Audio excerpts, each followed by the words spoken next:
What's going on, guys? So the topic today is how much sodium do you need per day?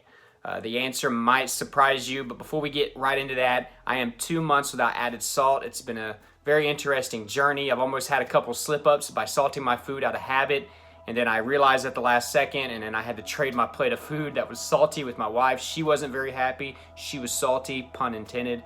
But it's been okay. I've been tasting foods for what they are. My increase in hot sauce has gone up a tad. But I usually just use that on chicken or green vegetables, but I try not to use a lot. So that's been one of the issues there. Aside from that, things are coming along nicely, and I'm very proud to be at 2 months without it. There's a lot of effects: water retention, high blood pressure was an issue for me. It can cause kidney problems, including kidney stones. Just a lot of different things it can affect. So with that being said, let's get right into the topic. We are recommended to have 2,300 milligrams of salt a day or less. Ideal is 1,500 milligrams. So 1,500 milligrams would be 3/4 of a teaspoon is how much would be ideal for optimal health.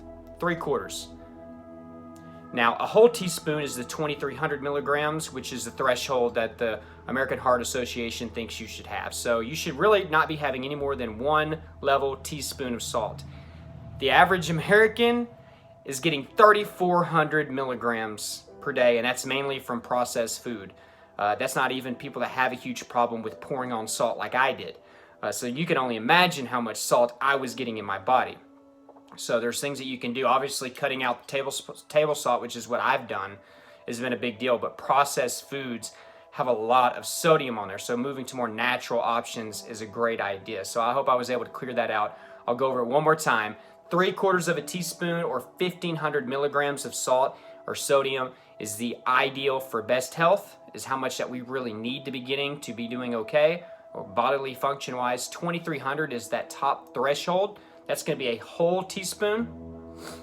3/4 of a teaspoon for 1,500. For 2,300, a full teaspoon. Now, the average American, once again, is doing 3,400 milligrams. That's way over our threshold, according to the American Heart Association. So, obviously, it's a problem among many Americans. Obesity's high, blood pressure and heart disease is high.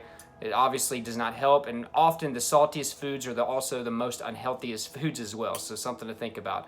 So guys, if you haven't, subscribe and hit that notification bell to get updates whenever I have my videos. If you got some value out of this, please leave me a comment down below if you've ever tried to cut out salt or what you think your salt intake is, or if you've noticed any effects from intaking too many salty foods. I'm curious to know. If you just want to say, hey, what's up, that's cool too.